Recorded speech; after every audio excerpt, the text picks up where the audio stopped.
আসসালামু আলাইকুম সবাইকে। আজকে আমরা এসএসসি হিসাব বিজ্ঞান প্রথম পত্র থেকে আর্থিক বিবরণী অধ্যায়ের উপর আরেকটি গুরুত্বপূর্ণ সৃজনশীল ম্যাথ সলভ করব। আমরা আজকে চট্টগ্রাম বোর্ড 2023 সালের 1 নং প্রশ্ন সমাধান করব। প্রশ্নটা খুবই গুরুত্বপূর্ণ। চলো আমরা ক্লাসটা শুরু করি। আমরা জানি আর্থিক অবস্থার বিবরণীতে প্রশ্নে একটা রেওয়া মিল থাকে। রূপা ট্রেডার্সের 2022 সালের ডিসেম্বর 31 তারিখে রেওয়া মিল নিম্নরূপ। আমাদের রেওয়া মিল দেওয়া আছে। রেওয়া মিলে কি কি থাকে আমরা জানি। ডেবিট দিকে থাকে সম্পদ ব্যয় উত্তোলন, ক্রেডিট দিকে থাকে আয় দায় মূলধন। যদি এটা এক মালিকানা কারবারে রেওয়া মিল হয়, আমাদের প্রশ্নে দেওয়া আছে। এখন আমরা সমন্বয়গুলো একটু পড়ে নিব। অন্যান্য তথ্যাবলী অর্থাৎ রেওয়া মিলের নিচে যে তথ্যগুলো থাকে এগুলোকে আমরা বলি সমন্বয়। সমন্বয় মানে কি, যে কোনো না কোনো ভাবে এই লেনদেনগুলো রেওয়া মিলে হিসাবভুক্ত করা নেই। সমন্বয়গুলো কি আছে? কলকাবজার সংস্থাপন ব্যয় 2000 টাকা মজুরির অন্তর্ভুক্ত হয়েছে। কলকাবজাটি 1/7/2022 তারিখে সংস্থাপন করা হয়েছে। কলকাবজার অবসর হার 10%।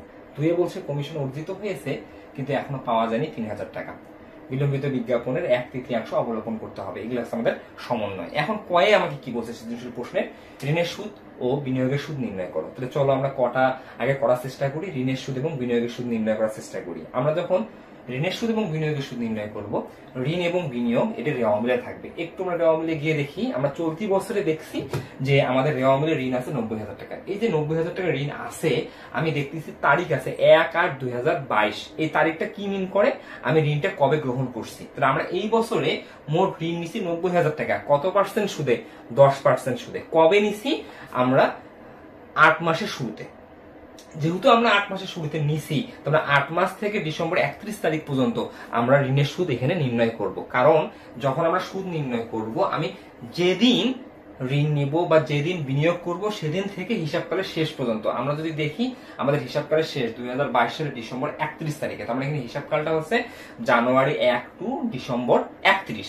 তাহলে আমি যদি এখানে ঋণের সুদটা নির্ণয় করি, তাহলে আমাদের ঋণ এখানে 90,000 টাকা। আমরা লিখবো প্রথমে 1 নং প্রশ্নের সমাধান ক, ঋণের সুদ ও বিনিয়োগের সুদ নির্ণয়। খাতায় লিখে নিবা। লিখবা ঋণের সুদ। তুমি কি করবা? আগে 90,000-এর 10% কাটবা। 90,000 10% কেটে তুমি পাবা 9,000। এই 9,000 হচ্ছে আমাদের বাৎসরিক সুদ। কারণ আমরা যখন পার্সেন্ট কাটি হিসাব বিজ্ঞানে, পার্সেন্ট মানেই হচ্ছে 1 বছর। আসলে শুধু এটা হিসাব বিজ্ঞানের জন্য না, এটা ব্যাংকিং সিস্টেম, যে আমরা ব্যাংকে যত টাকা রাখবো বা ব্যাংক থেকে যত টাকা নিব, 1 বছরে আমি শতকরা কত টাকা সুদ দিব বা পাবো।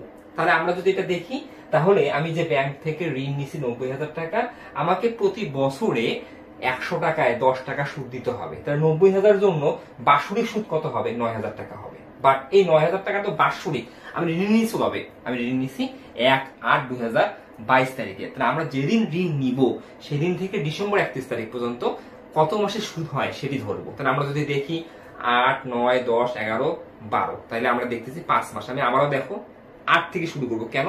আমরা অষ্টম মাসের শুরুতে নিছি। যেহেতু অষ্টম মাসের শুরুতে নিছি, তাহলে ওই মাসে শুধু আমাকে দেওয়া লাগবে। তাহলে আমি অষ্টম, নবম, দশম, 11, 12, আমি কয় মাসে সুদ দিব? 5 মাসে। তাহলে আমি যে 90,000-এর 10% কাটলাম, এই যে 9,000 টাকা পেলাম, এটা বাৎসরিক। তার মানে এটা 12 মাসের জন্য। তাহলে আমি যদি 12 দিয়ে ভাগ করি, প্রতি মাসে সুদ পাবো। এখন আমার কয় মাসের প্রয়োজন? 5 দিয়ে গুণ করবো। তাহলে এক্স্যাক্টলি আমরা ঋণের সুদটা পেয়ে যাবো। তাহলে আমরা যদি ক্যালকুলেট করি 9,000 ভাগ 12 গুণন 5, আমরা এক্স্যাক্টলি পাবো 3,750। এই 3,750 টাকা কি আমার ঋণের সুদ। এটা একটু আমি টুকে রাখি, 3,750 টাকা পরে লাগবে কাজে। ওকে, আমাদের ঋণের সুদ বাইর হয়ে গেল। এবার আমরা বিনিয়োগ আসবো। বিনিয়োগ মানে কি? আমরা লাভের উপর টাকা খাটাচ্ছি। তার মানে আমি যখন লাভের উপর টাকা নিব, হিসাব বিজ্ঞানের ভাষায় বা ব্যবসায়িক ভাষায় এটাকে বলা হয় ঋণ। আবার ঠিক তেমনি ভাবে আমরা যখন কাউকে লাভের উপর টাকা দেই, এটাকে বলা হয় বিনিয়োগ। তাহলে আমরা লাভের উপর টাকা এই বছরে কত টাকা দিছি? 1,20,000 টাকা। এই যে 1,20,000 টাকা দিছি, বাৎসরিক কত পার্সেন্ট সুদে?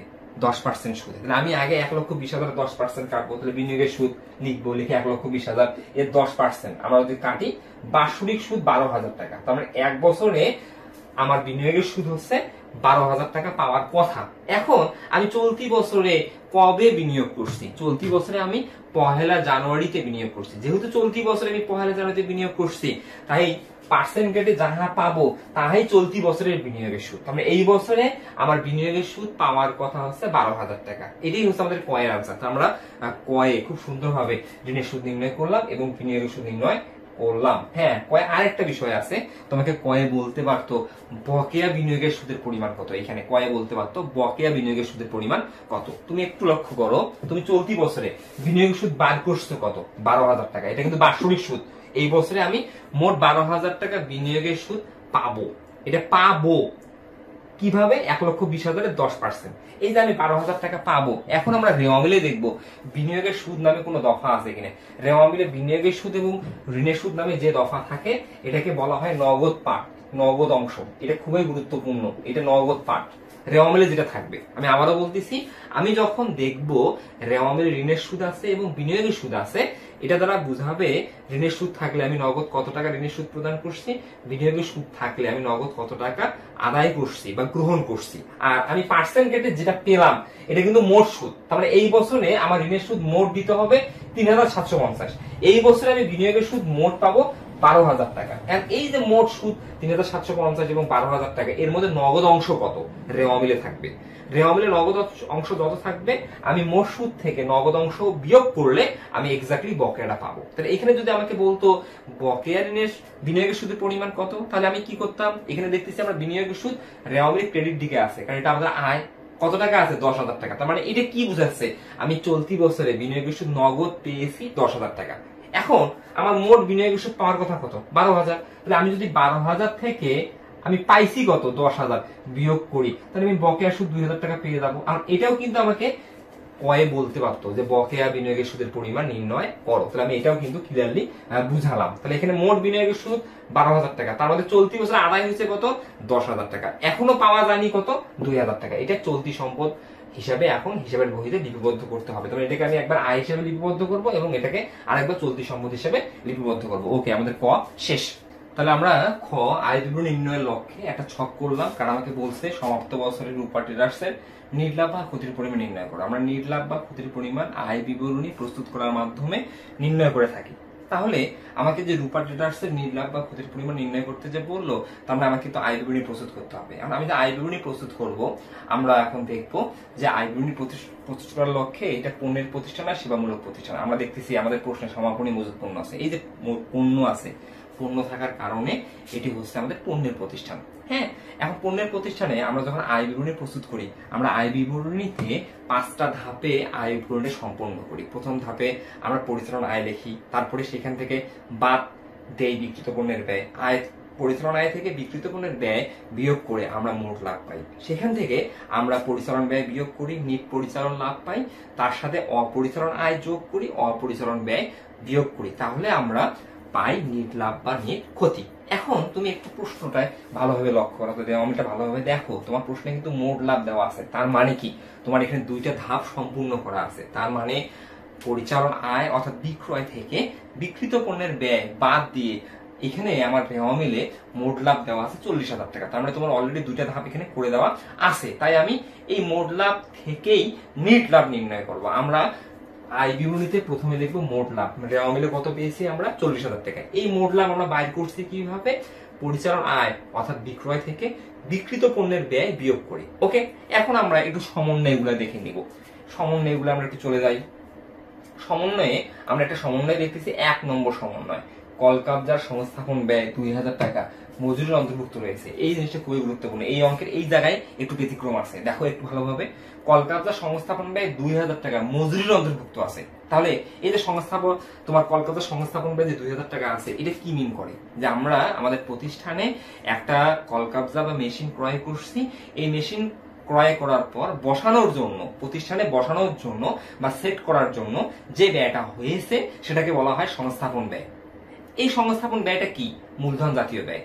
এখন হিসাব লক্ষ্য কি করছে? এই মূলধন জাতীয় ব্যয়কে মূলধন জাতীয় ব্যয় তথা কলকাতার নামে না দেখিয়ে সে মজুরি অন্তর্ভুক্ত করছে। তার মানে এই 2,000 টাকার জন্য মজুরিকে ডেবিট করছে। তার মানে এই প্রতিষ্ঠানে মজুরি বেশি দেখানো আছে। এখন তুমি একটু ঠান্ডা মাথায় চিন্তা করো, মজুরি তুমি কোথায় দেখাও? মজুরি তুমি যখন বিক্রিত পণ্যের ব্যয় নির্ণয় করো তখন দেখাও। কিভাবে? তুমি প্রারম্ভিক মজুত পণ্য লেখো, ক্রয় লেখো, তারপরে লেখো ক্রয় সংক্রান্ত ব্যয়। এই ক্রয় সংক্রান্ত ব্যয়ের মধ্যে কিন্তু মজুরি আছে। এখন তুমি মজুরি কিন্তু এখানে বেশি দেখাইছো। কত টাকা মজুরি বেশি দেখাইছো? 2,000 টাকা। মজুরি যদি বেশি দেখাও, মজুরি বেশি দেখাইছো মানে কি? ব্যয় বেশি দেখাইছো। এখন তোমাকে একটু ঠান্ডা মাথায় চিন্তা করতে হবে, ব্যয়ের সাথে আয়ের সম্পর্ক কি? ব্যয়ের সাথে আয়ের সম্পর্ক বিপরীতমুখী। তাহলে আমি যদি কোনো কারণে ব্যয় বেশি দেখাই, তার মানে স্বাভাবিকভাবেই আয় কম দেখানো হয়েছে। একটু তোমাকে এক্সাম্পল দিয়ে বিষয়টা বুঝাই। ধরো আমাদের প্রতিষ্ঠানে পণ্য বিক্রয় 20,000 টাকা, পণ্য বিক্রয় 20,000 টাকা। এখন এই পণ্য বিক্রয় যে 20,000 টাকা, আমি ক্যালকুলেট করে দেখলাম যে আমাদের বিক্রিত পণ্যের ব্যয় 12,000 টাকা। এই যে বিক্রিত পণ্যের ব্যয় যে আমার 12,000 টাকা, এই 12,000 টাকার মধ্যে ভুল করে আমি 2,000 টাকার ব্যয় বেশি দেখাইছি। তার মানে আমি ভুল করে দেখাইছি 12,000 টাকা। তাহলে আমি যদি এই 20,000 টাকা থেকে 12,000 টাকা বিয়োগ করি, মাইনাস করি, তাহলে আমার মোট লাভ কিন্তু 8,000 টাকা হবে। এখন আমার বিক্রিত পণ্যের ব্যয় হওয়া উচিত ছিল কিন্তু 10,000 টাকা, কারণ আমি বললাম যে এখানে আমি 2,000 টাকা ব্যয় বেশি দেখাইছি, বিক্রিত পণ্যের ব্যয় বেশি দেখাইছি। তাহলে আমি 2,000 টাকা বিক্রিত পণ্যের ব্যয় বেশি দেখার ফলে আমার নিট লাভটা অটোমেটিক্যালি কিন্তু কম দেখানো হলো। কিন্তু আমি যদি ঠিক করে লিখতাম, তাহলে 20,000 মাইনাস দিতাম 10,000, তাহলে আমার মোট লাভ কিন্তু 10,000 টাকা আসতো। তারপরে দেখো স্বাভাবিক সে মোট লাভটা কিন্তু বেড়ে গেল। তারপরে আমি যখন ব্যয় বেশি দেখাবো, ব্যয় বেশি দেখাইছি মানে কি, আমি আয় কম দেখাইছি। আর এই জিনিসটা এখানে কেন বলতেছি আমরা, কারণ কলকাতা সংস্থাপন ব্যয় কার মধ্যে যুক্ত আছে, মজুরির মধ্যে যুক্ত আছে। মজুরি আমি কোথায় দেখাইছি, বিক্রিত পণ্যের ব্যয় এই জায়গায়। তাহলে আমি মজুরি যতই দেখাই না কেন, মজুরি বেশি দেখা আছে কত, 2,000 টাকা। ধরো এখানে বিক্রিত পণ্যের ব্যয় 12,000 টাকা, এই 12,000 টাকার মধ্যে আমি মজুরি বেশি দেখাইছি 2,000 টাকা। আর এই 2,000 টাকা যেহেতু মজুরি বেশি দেখাইছি, এটা তো যোগ করা আছে। তাহলে আমি যদি এটা বাদ দেই, তাহলে মানে আমার ব্যয়টা তো 10,000 টাকা হবে। তাহলে আমি ব্যয় যেহেতু এখানে বেশি দেখাইছি, এখানে গিয়ে তো আমি বাদ দিতে পারবো না, কারণ আমি তো অলরেডি নিলাম, মানে ফলাফলটা দেখতেছি আছে প্রশ্নে। এটা খুবই গুরুত্বপূর্ণ, কিন্তু আমার প্রশ্নে কি আছে, ফলাফল আছে।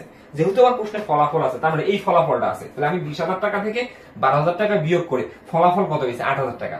এই ফলাফলটা আমার সঠিক না ভুল? তুমি কি বলবে? ভুল। কেন ভুল? কারণ এখানে আমি 12,000 টাকা ভুল করে দেখাইছি। 20,000 টাকা থেকে 12,000 টাকা বিয়োগ করে কিন্তু ফলাফল 8,000 টাকা পাইছি। আমাকে বিয়োগ করা লাগতো কত, বিয়োগ 12,000 না, বিয়োগ করা লাগতো 10,000, কারণ আমি এখানে 2,000 টাকা ব্যয় বেশি দেখাইছি। কি নামে বেশি দেখাইছি, মজুরি নামে। তাহলে মজুরি যতই দেখাই না কেন, মজুরি 2,000 টাকা কম হয়ে যায়। ধরো এক্সাম্পল, আমি এই 12,000 টাকার মধ্যে মজুরি দেখাইছি 4,000, মজুরি দেখা লাগতো কিন্তু 2,000, কিন্তু তুমি ভুল করে দেখাইছো কত, 4,000। 4,000 মজুরি দেখার কোন ফলে তোমার ব্যয় হয়ে গেছে 12,000। তাহলে 20,000 টাকা থেকে 12,000 বিয়োগ করে তোমার মোট লাভ দেখানো হলো কত, 8,000। কিন্তু তুমি যদি সঠিকভাবে লিখতা, তাহলে তোমার বিক্রয় দেখাতা 20,000, বিক্রিত পণ্যের ব্যয় দেখাইতো 10,000, 12,000-এর পরিবর্তে তখন তোমার মোট লাভটা গিয়ে দাঁড়াতো 10,000 টাকা। তো স্বাভাবিকভাবেই আমি যখন ব্যয় বেশি দেখাচ্ছি, তার মানে আমার লাভ কম দেখা হচ্ছে। আর আমি যদি এটা সংশোধন করি, তাহলে লাভটা বাড়বে না কমবে? তুমি এটা খুব ঠান্ডা মাথায় রাখবা যে ব্যয়ের সাথে আয়ের সম্পর্ক বিপরীতমুখী। আর এটা কিভাবে আমি জিনিসটা শর্টকাটে বুঝবো, ব্যয় বেশি দেখাইছি মানে আয় কম দেখাইছি, ব্যয় কম দেখাইছি মানে আয় বেশি দেখাইছি। আমি যে কথাটা বললাম, ব্যয়ের সাথে আয়ের সম্পর্ক বিপরীতমুখী, এটা খুবই গুরুত্বপূর্ণ। যেহেতু আমি ভুল করে মজুরির সাথে সংস্থাপন বিয়োগ করি নাই, তার মানে কি, আমি মোট লাভ এখানে কম দেখাইছি। তাহলে এখন আমি কি করব, সংশোধন করার জন্য আমি আর ওইখানে গিয়ে তো সংশোধন করতে পারবো না, কারণ অলরেডি আমি যেটা করে আসছি। আর যেহেতু সংস্থাপন ব্যয়টা সমন্বয় আছে, এটা স্পষ্ট বলা আছে মজুরির মধ্যে যুক্ত আছে, মজুরি থেকে বাদ দেওয়ার তো আমার কোনো অপশন নাই। যেহেতু মজুরির সাথে বাদ দেওয়ার অপশন নাই, তার মানে আমার মোট লাভ এখানে কম দেখানো আছে। আমি এখন এটাকে বাড়িয়ে দেবো। তাহলে কি নামে বাড়িয়ে দেবো, আমি লিখবো যোগ সংস্থাপন ব্যয়। এটা কিন্তু খুবই গুরুত্বপূর্ণ। হ্যাঁ, সংস্থাপন ব্যয়। তো সংস্থাপন ব্যয় আমরা লিখবো 2,000 টাকা। ওকে, এটা খুবই গুরুত্বপূর্ণ। তাহলে এখন আমার কত দাঁড়ালো, 42,000 টাকা। ওকে, এটা আমি কিন্তু খুব সহজে বিষয়টাকে বোঝানোর জন্য একটু সময় নিলাম। ওকে, এটা আমার কোনো সমস্যা নেই। আমাদের কিন্তু এখানে মোট লাভটা ঠিক হয়ে গেল। এখন তুমি এটা ব্র্যাকেটে লিখতে পারো অলিখিত। যেহেতু অলিখিত, তাই আমি কি যোগ করে আমি কিন্তু লাভটাকে অ্যাডজাস্ট করে নিলাম। ওকে, এখন আমি স্বাভাবিকভাবে আমাদের মোট লাভ লেখার পর আমাদের যে ধাপগুলো আছে, পরিচালন ব্যয়, অপরিচালন আয়, অপরিচালন ব্যয়, এগুলো এখন আমরা কাজ করব। তাহলে আমাদের মোট লাভের কাজ হয়ে গেল। এখন আমরা কি জানি, মোট লাভ থেকে আমরা পরিচালন ব্যয় বাদ দেবো। তাই আমরা লিখবো বাদ পরিচালন ব্যয়। পরিচালন ব্যয় আমরা যে বাদ দেবো, আমরা প্রশ্নে দেখবো আমাদের পরিচালন ব্যয়গুলো কি কি আছে। তাহলে আমরা এখন রেওয়ামিলে গিয়ে পরিচালন ব্যয়গুলো দেখে ফেলি কি কি আছে। এখন শুরু থেকে আমরা আসছি পরিচালন ব্যয়গুলো কি কি আছে একটু দেখি। প্রথমে কল কাবজাটের সম্পদ আমি নিব না, নগদ ও ব্যাংক জমা এটা আমার সম্পদ নিব না, সমাপনী মজুদ পণ্য এটা সম্পদ আমি নিব না, মোট লাভ তো এটা ক্রেডিট, ব্যয় মানে তো ডেবিট আমি নিব, প্রাপ্য হিসাবে আমার সম্পদ, আমি শুধু ডেবিট দেখবো। ডেবিট দেখতেছি প্রথমে বেতন আছে, তাহলে বেতন তো আমাদের পরিচালন ব্যয়, লিখবো বেতন। এখন বেতন আমাদের কিন্তু অংশে আছে, বেতন আমাদের আছে 2/3। যখন আমার অংশে থাকে বেতন কিভাবে আছে, এই যে এইভাবে উপরে 2 নিচে 3, এই 3টা হচ্ছে অর্থাৎ হর, হরটা হচ্ছে মোট অংশ, তাহলে বেতন হচ্ছে আমাদের মোট 3 ভাগ, মোট 3 ভাগ। এই 2 ভাগ মানে কি, আমি 2 ভাগ নগদ পরিশোধ করছি, তার মানে এই যে 12,000 টাকা এটা 2 ভাগ, 3-এর 2 ভাগ, তাহলে বেতন আমি 2 ভাগ নগদে দিছি, 12,000 মানে নগদ দিছি 2 ভাগ। তো 2 ভাগ যদি নগদ দেই, মোট কয় ভাগ, 3 ভাগ, তাহলে বকেয়া আছে কয় ভাগ, 1 ভাগ। আর এই 1 ভাগ যে বকেয়া আছে আমি 3 দ্বারা ভাগ করব না 2 দ্বারা ভাগ করব, একটু চিন্তা করো। তুমি যে বেতন 12,000 টাকা দিছো এটা কয় ভাগ, এটা হচ্ছে 2 ভাগ, তাহলে প্রতি ভাগের জন্য কত, 2 দ্বারা ভাগ করলেই তুমি পেয়ে যাবা। তাহলে প্রতি ভাগের জন্য কত, তাহলে 1 ভাগ বকেয়া আছে, কারণ এখানে তো 2/3 মানে তো 1 ভাগ বকেয়া আছে, তাই তুমি কি করবা, বেতন প্রথম ঘরে লিখবা 12,000 যোগ বকেয়া লিখবা। এখন বকেয়া তাহলে 12,000 কিন্তু 2 ভাগ, তাহলে আমি যদি 12,000 কে 2 দ্বারা ভাগ করি, প্রতি ভাগের জন্য কত, 6,000 টাকা। তাহলে এখানে 2 ভাগ আছে, তাহলে প্রতি ভাগের জন্য 6,000 টাকা। এখন বকেয়া কয় অংশ, বকেয়া কিন্তু 1 অংশ, তাহলে আমি যদি যোগ করে দিই আমি এখানে পাবো 18,000 টাকা। এই 18,000 টাকা কিন্তু এখন 3 ভাগ হলো, তাহলে এটা 3 অংশ। এবার এই 18,000 কে আমি 3 দ্বারা ভাগ করি, তাহলে প্রতি ভাগের জন্য আমি 6,000 টাকা পাবো, তাহলে এটা আমাদের হয়ে গেল। ওকে, এরপরে আমরা আসবাবপত্র এটা সম্পদ নিব না, ঋণ তো আমি নিব না, বিনিয়োগ আমাদের সম্পদ নিব না, বিলম্বিত বিজ্ঞাপন আমি নিব না, তবে চালানি কারবারে প্রেরিত পণ্য মজুত এটা আমি নিব না, এটা আমি একটু পরে বুঝাচ্ছি, এটা যখন আমি কাজ করব তখন এটা আমি বুঝাবো। ওকে, এরপরে আমাদের অন্যান্য তথ্যাবলী কি আছে, এক, কলকাবজার সংস্থাপন ব্যয় 2,000 টাকা মজুরির অন্তর্ভুক্ত রয়েছে। কলকাবজাটি 1/7/2022 তারিখে সংস্থাপন করা হয়েছে। কলকাবজার অবচয়ের হার 10%। এখন তোমরা একটু রেওয়া মিলে গিয়ে দেখো, তোমাদের রেওয়া মিলে কলকাবজা আছে 1,50,000 টাকা, এটা একটু আমি সাইডে বুঝাচ্ছি। আমার কলকাবজা কিন্তু 1,50,000 টাকা রেওয়া মিলে আছে। এই যে আমরা 1,50,000 টাকার যে কলকাবজা কিনছি, এটা কিন্তু আমাদের ক্রয় মূল্য, এটা আমাদের ক্রয় মূল্য, ক্রয় মূল্য। তাহলে আমি কলকাবজা ক্রয় করছি 1,50,000 টাকায়। আর 1,50,000 টাকায় ক্রয় করার পর আমি কলকাতাতে কি করছি, আমার প্রতিষ্ঠানে নিয়ে আসছি। প্রতিষ্ঠানে নিয়ে আসার পর আমার প্রতিষ্ঠানে এটা আমি বসিয়ে নিয়েছি বা সেট করে নিয়েছি। আর এই সেট করে নেওয়ার জন্য যে সেট করছে, অর্থাৎ আমি এই কলকাতাটাকে বসানোর জন্য আমি একজন এক্সপার্টকে হায়ার করছি, সে এই কলকাতাটা আমার প্রতিষ্ঠানে সেট করে দিছে। এই জন্য তো সে আমার কাছ থেকে বসানো খরচ নিচে 2,000 টাকা। আমরা স্থায়ী সম্পত্তি ক্রয় করার পর প্রতিষ্ঠানে নিয়ে আসা পর্যন্ত বা প্রতিষ্ঠানে বসানো পর্যন্ত যে ব্যয়টাই করি না কেন, এগুলো মূলধন জাতীয় ব্যয়। এখন এই ব্যয়ের ফলে আমরা কি করব, স্থায়ী সম্পত্তিকে বাড়াবো। এখন তোমাকে যদি প্রশ্ন করা হয় তুমি কলকাবজা হিসাবের বহিতে তুমি প্রকৃত কত টাকা লিপিবদ্ধ করবা বা সঠিক কত টাকা লিপিবদ্ধ করবা, তোমাকে অ্যান্সার করতে হবে 1,52,000 টাকা। এটা খুবই গুরুত্বপূর্ণ। তাহলে স্থায়ী সম্পত্তি ক্রয় করার পর প্রতিষ্ঠানে নিয়ে আসা পর্যন্ত বা প্রতিষ্ঠানে বসানো পর্যন্ত যে ব্যয়গুলাই আমরা করি না কেন, এগুলো মূলধন জাতীয় ব্যয়। এটার কাজ কি, আমি যে সম্পত্তি ক্রয় করতে গিয়ে এই ব্যয়টা করছি, এই ব্যয়গুলোকে আমরা ব্যয় হিসেবে লিপিবদ্ধ না করে ওই সম্পত্তির নামে লিপিবদ্ধ করব। তাহলে আমি যদি এখন বলি আমরা কলকাতা কত টাকায় দেখাবো, আমি ক্রয় করছি 1,50,000 টাকায়, বসানো খরচ 2,000 টাকা, তাহলে আমার কলকাতার মূল্য গিয়ে দাঁড়ালো আমার 1,52,000 টাকা।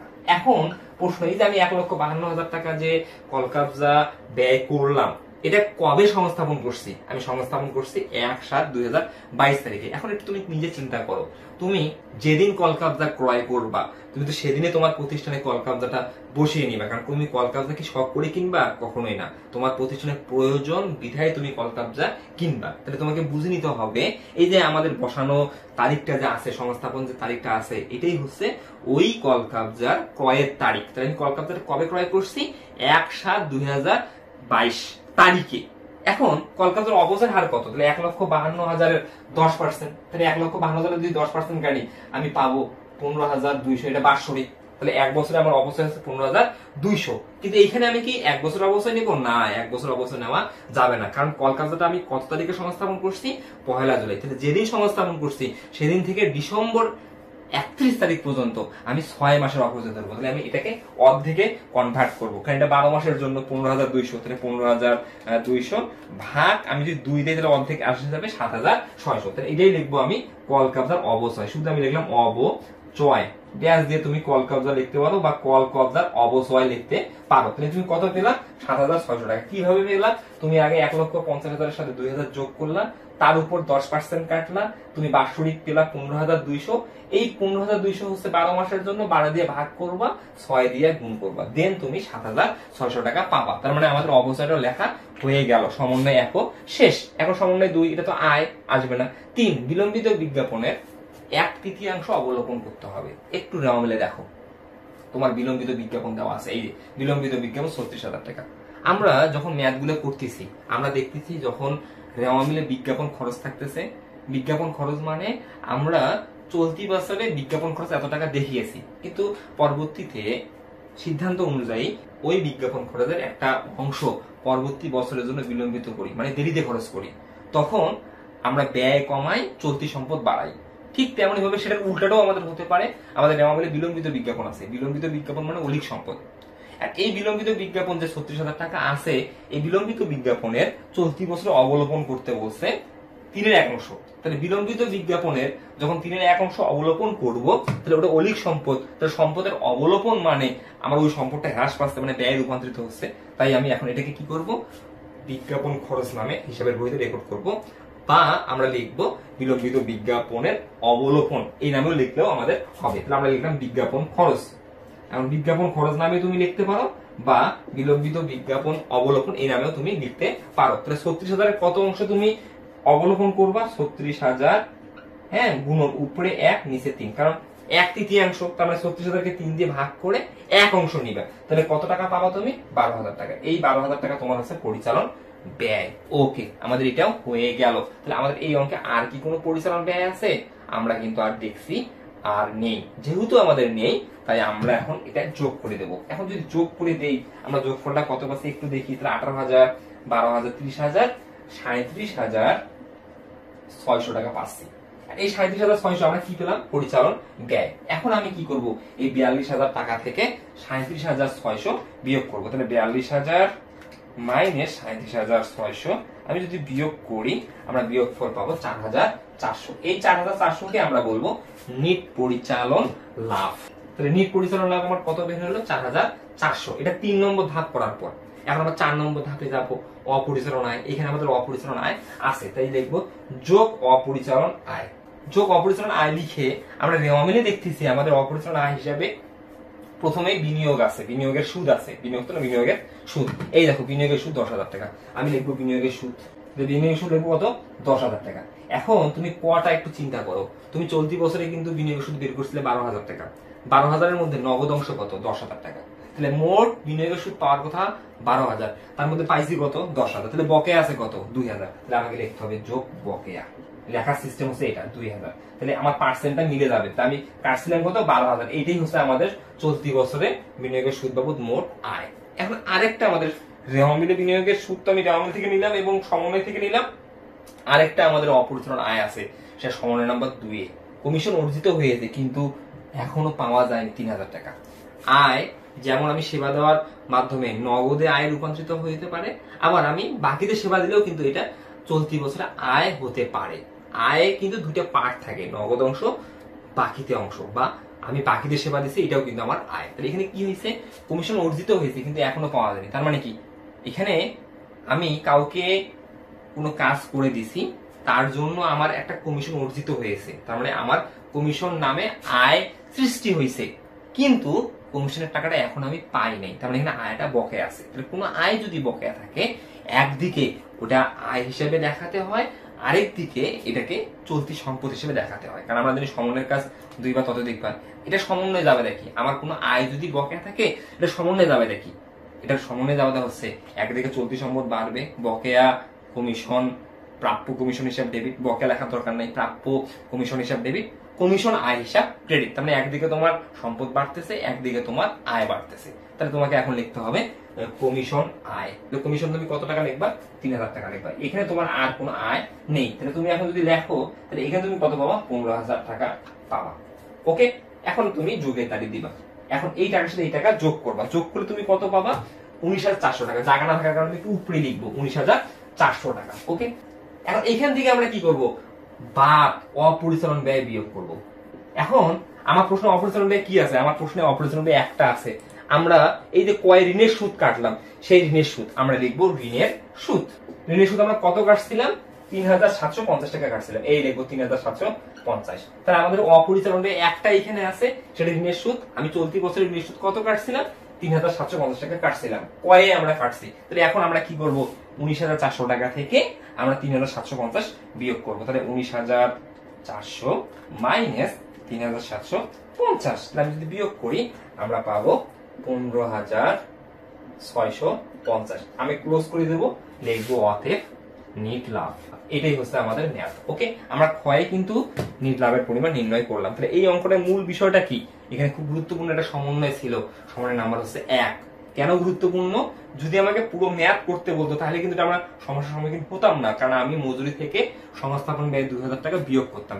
এখানে আসলে বিয়োগ করার কোনো অপশন নাই, তাই আমরা করতে পারিনি। না করে কি করছি, আমরা যদি পূর্ণাঙ্গ ম্যাথ করতাম আমি লিখতাম মজুরি ধরো আমার প্রশ্নে অনুমান করে নেই আমার 12,000 টাকা আছে, আমি মজুরি দেখাইছি 12,000 টাকা, এখান থেকে বিয়োগ করতাম সংস্থাপন ব্যয় লিখলাম না 2,000 টাকা, করে আমি মজুরি দেখাইতাম 10,000। ওকে, কারণ আমরা যখন একটা স্থায়ী সম্পত্তি বসানো খরচ 2,000 টাকা আমি মজুরির মধ্যে অন্তর্ভুক্ত করব, এটা আমি কি করছি, মূলধন জাতীয় ব্যয়কে ভুলে মুনাফা জাতীয় ব্যয় অন্তর্ভুক্ত করছি। এটা হিসাব বিজ্ঞানের নীতিগত ভুল। আর এটা সংশোধন করার উপায় কি, আমি যে ব্যয়ের সাথে এটা অন্তর্ভুক্ত করছি ওই ব্যয়কে কমাবো আর সম্পদকে বাড়াবো। এই জিনিসটা কিন্তু এই অঙ্কে আমি করতে পারলাম না। কেন করতে পারলাম না? কারণ আমার নেওয়া মিলে মোট লাভ ছিল। এই যে মোট লাভ, যখন মোট লাভ ছিল, এই মোট লাভের মধ্যে আমার পরিচালন আয় আছে, বিক্রিত পণ্যের ব্যয় আছে। মজুরি আমি কোথায় লিখি? বিক্রিত পণ্যের ব্যয় নির্ণয়ের সময় লিখি। তাহলে আমি মজুরি থেকে কিন্তু 2,000 টাকা কমাতে পারতেছি না, তার মানে মজুরি কিন্তু আমার 12,000 টাকায় ভুলবশত থেকে গেছে।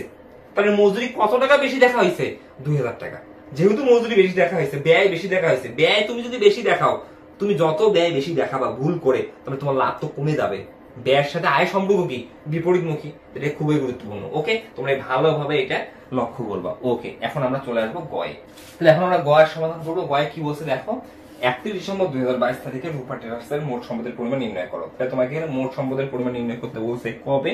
2022 সালের 31 ডিসেম্বর তারিখে। তার মানে আমাকে যেহেতু মোট সম্পদের পরিমাণ নির্ণয় করতে বলছে, তার মানে মূল বিষয়টা কি, তোমাকে আর্থিক অবস্থার বিবরণীর এই যে আমাদের যে মৌলিক হিসাব সমীকরণ আছে এ সমান এল প্লাস ওই, তার এর পরিমাণ নির্ণয় করতে বলছে। আমরা বারবার কিন্তু এই জিনিসটা বলতেছি যে আমরা যখন আর্থিক অবস্থার বিবরণী প্রস্তুত করি, আর্থিক অবস্থার বিবরণীতে কি করি, আমরা মৌলিক হিসাব সমীকরণটাই বের করি। আমরা একটা নির্দিষ্ট তারিখে কারবারে কত টাকার এ আছে, কত টাকার এল প্লাস ওই আছে, এটা আমরা নির্ণয় করি। তাহলে এখানে আমাকে শুধু কি বলছে, এর পরিমাণ নির্ণয় করতে বলছে। কবে? 2022 সালের 31 ডিসেম্বর তারিখে। এই জন্য আমরা কি লিখবো, যে ক প্রতিষ্ঠানের নাম লিখবো, আর্থিক অবস্থার বিবরণী ব্র্যাকেট লিখবো আংশিক, তারপর লিখবো 2022 সালের 31 ডিসেম্বর তারিখের জন্য সম্পদ টাকা টাকা টাকা। এখন আমরা যখন এক মালিকানা কারবারের এ নির্ণয় করি, অর্থাৎ মোট সম্পদ নির্ণয় করি, এই মোট সম্পদ নির্ণয়ের জন্য সম্পদকে আমরা 4টা শ্রেণীতে বিভক্ত করি। প্রথমে চলতি সম্পদ, তারপরে দীর্ঘমেয়াদী সম্পদ, তারপর হচ্ছে স্থায়ী সম্পদ, তারপরে উল্লেখ সম্পদ। এখন আমরা একে একে দেখবো আমাদের অঙ্কে কি আছে। প্রথমে লিখবো চলতি সম্পদ। এখন চলতি সম্পদ আমরা নরমালি 4টা নিয়ে আসি, রেওয়ামিল এবং সমন্বয় থেকে। এখন 4টার মধ্যে কি কি আনি? প্রথমে আনি নগদ তহবিল বা হাতে নগদ, তারপরে আনি ব্যাংক জমা, তারপরে আনি প্রাপ্য বিল বা প্রাপ্য নোট, তারপরে আনি প্রাপ্য হিসাবে। এই 4টা নরমালি রেওয়ামিল থেকে আনি। তাহলে প্রথমে আমরা দেখি নগদ তহবিল আছে কিনা একটু লক্ষ্য করি।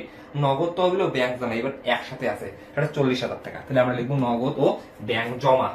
তাহলে নগদ ও ব্যাংক জমা কত টাকা আছে? 40,000 টাকা আছে, লিখে ফেললাম।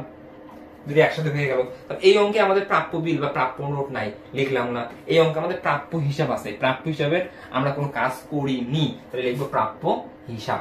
প্রাপ্য হিসাব কত টাকা আছে? 50,000 টাকা আছে, লিখলাম 50,000 টাকা। ওকে, এরপরে প্রাপ্য হিসাব লেখার পর আমাদের কিন্তু অলরেডি 4টা হয়ে গেল। সমাপনী মজুত পণ্য, মোট লাভটা আমাদের রেওয়ামিলে থাকার কারণে সমাপনী মজুত পণ্য রেওয়ামিলে আছে, আমরা লিখবো সমাপনী মজুত পণ্য। সমাপনী মজুত পণ্য আমরা কত দিতেছি? 57,000 টাকা।